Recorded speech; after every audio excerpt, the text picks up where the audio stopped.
Oke, standby, kamera ready, sound ready, 3, 2, 1, action.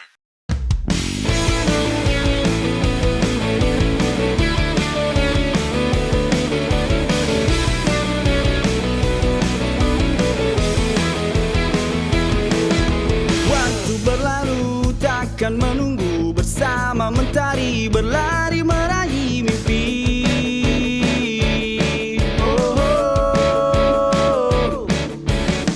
Satukan tekad, genggamlah erat, tetap semangat, jadilah yang terhebat.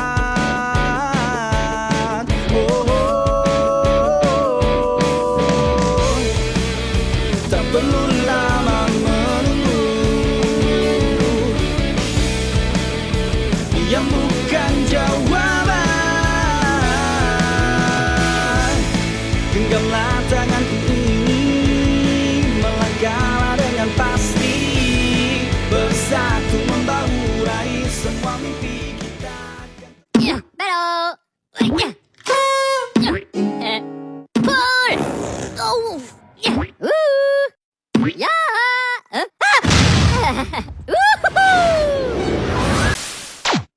Bimbingan konseling kelompok adalah suatu layanan bimbingan dan konseling yang diberikan kepada sejumlah individu 8-10 orang dalam suasana kelompok dengan tujuan membantu anggota kelompok mengembangkan pemahaman diri, keterampilan sosial, pemecahan masalah, serta memperoleh wawasan melalui dinamika kelompok. Dalam bimbingan kelompok, konselor berperan sebagai fasilitator yang menciptakan suasana terbuka, saling menghargai, dan mendukung, sehingga setiap anggota dapat belajar dari pengalaman diri maupun dari anggota lain. Terdapat 4 tahapan dalam bimbingan konseling kelompok. Yang pertama, tahap pembukaan. Tahap pembukaan adalah proses awal sebelum masuk ke kegiatan inti yang bertujuan untuk menciptakan suasana akrab, aman, dan nyaman agar anggota kelompok siap mengikuti kegiatan. Assalamualaikum warahmatullahi wabarakatuh. Selamat siang semuanya. Apa kabar hari ini? Waalaikumsalam. Siang Bu. Alhamdulillah baik. Alhamdulillah, senang sekali kita bisa bertemu pada kegiatan bimbingan kelompok hari ini. Tema yang akan kita bahas adalah perencanaan karir di masa depan. Tema ini cukup penting karena setiap dari kita ingin memiliki arah karir yang jelas. Nah, sebelum memulai, mari kita sepakati aturan sederhana, saling menghargai pendapat, tidak memotong pembicaraan orang lain, dan menjaga kerahasiaan. Apakah semuanya setuju? Setuju, Bu.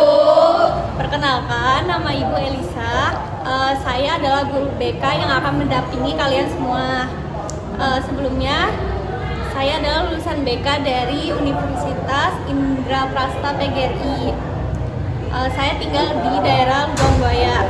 Sebelum Ibu lanjut, Ibu ingin perkenalan dulu nih sama kalian. Boleh dari sini? Perkenalkan, nama saya Anissa Maria Reviani. Kalau saya Sofia Aina Wardani, dipanggil Sofi. Kalau saya Mutalisya Rahma, bisa dipanggil Lisa. Perkenalkan, nama saya Pada Yusria Nasabiti. Saya Ririn Fitriasya, bisa dipanggil Ririn. Perkenalkan, nama saya Sonya Suciati, bisa dipanggil Sonya. Perkenalkan, saya Bilkis Fadia, bisa dipanggil Bilkis. Perkenalkan, nama saya Nuna Kania, biasa dipanggil Kania. Perkenalkan, nama saya Khairu Nida, bisa dipanggil Nida. Baik, semuanya salam kenal ya. Ibu mau tanya, sebelumnya kalian udah pada pernah melakukan bimbingan? Belum. Oh, berarti belum ya. Berarti hari ini kali pertama kalian melakukan bimbingan kelompok sisi ini bareng Ibu ya? Iya, Bu. Sebelumnya terima kasih sudah berkenan untuk hadir di sini. Alangkah baiknya sebelum kita memulai kegiatan hari ini, kita berdoa dulu ya. Berdoa dipersilakan.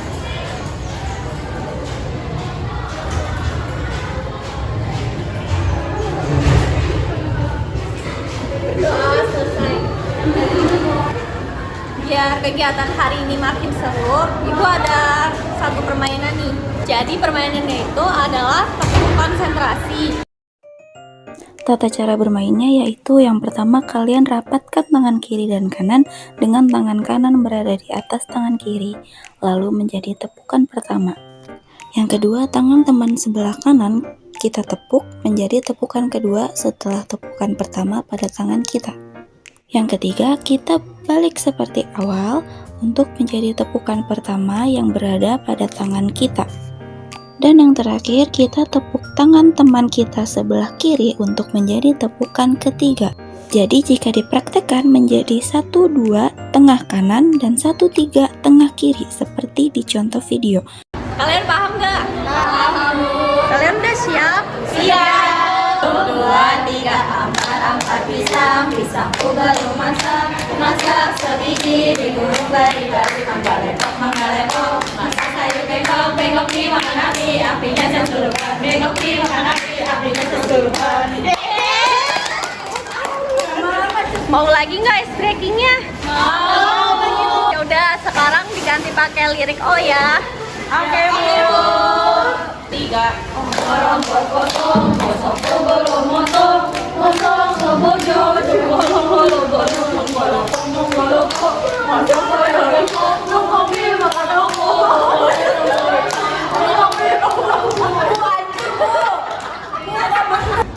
Udah pada semangat kan? Semangat. Baik, kita langsung masuk ke inti materinya aja ya.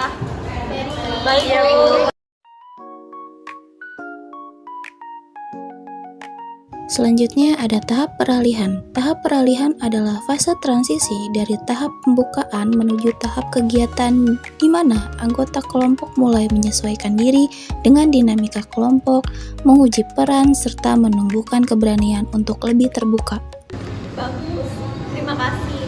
Sebelum masuk ke inti diskusi, coba kalian bayangkan masa depan kalian 5-10 tahun ke depan. Apa yang terlintas di pikiran kalian? Kalau saya sih ingin bekerja sesuai dengan jurusan saya, Bu. Kalau saya ingin melanjutkan S2 dan menjadi psikolog. Kalau saya sih rencananya pengen buka usaha sih. Selanjutnya ada tahap kegiatan. Dalam bimbingan kelompok, tahap kegiatan merupakan inti dari seluruh proses karena disinilah anggota kelompok benar-benar terlibat dalam pembahasan masalah atau topik yang sudah ditetapkan. Saya ingin mendengar pendapat kalian satu persatu, apa yang menjadi harapan, kekhawatiran, dan juga langkah yang dipersiapkan untuk kalian di masa depan. Silakan mulai dari anggota kalian. Saya masih bingung, Bu. Kadang saya juga pengen kerja di perusahaan, tapi saya juga tertarik di berwirausaha. Wajar sekali merasa bingung, itu tandanya bahwa kamu sedang mencari apa yang sesuai dengan potensi dirimu. Bagaimana denganmu, Isra? Kalau saya ingin menjadi PNS, Bu, karena bisa menstabilkan keluarga dan juga itu mohon kedua orang tua saya.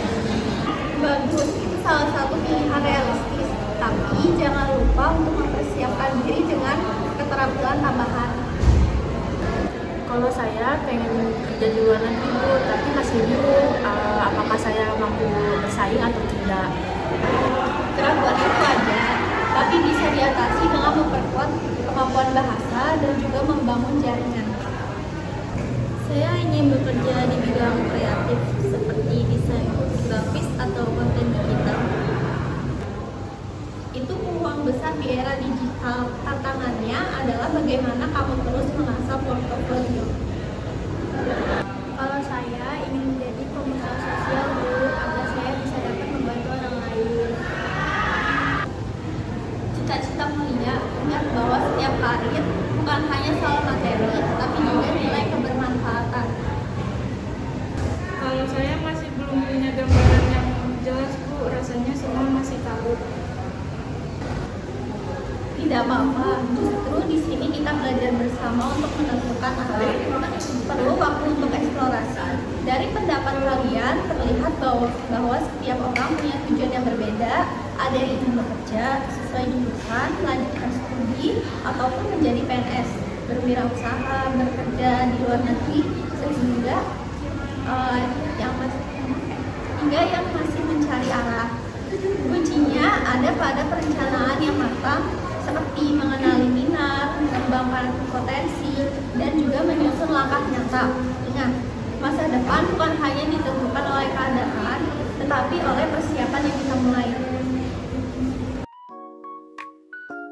Yang terakhir ada tahap penyimpulan. Tahap penyimpulan adalah proses di mana pemimpin kelompok atau konselor bersama anggota kelompok menarik intisari, pesan atau pelajaran penting dari kegiatan bimbingan kelompok yang sudah berlangsung. Jadi, apa yang dapat kita simpulkan bersama pada hari ini? Bimbingan kelompok pada hari ini yang dapat saya simpulkan yaitu kita harus mempunyai tujuan yang jelas dan juga kita harus mempersiapkan diri sejak sekarang. Benar sekali, jadi kesimpulan hari ini adalah perencanaan karir yang baik dimulai dengan mengenali diri, menetapkan tujuan, dan melakukan langkah konkret dengan penuh keyakinan. Baik, terima kasih atas partisipasinya kalian semua. Semoga diskusi ini membuka wawasan dalam menyiapkan masa depan. Saya percaya setiap dari kalian mampu meraih cita-cita dengan usaha, doa, dan juga kerja keras. Mari kita akhiri kegiatan ini dengan mengucap hamdalah, alhamdulillah.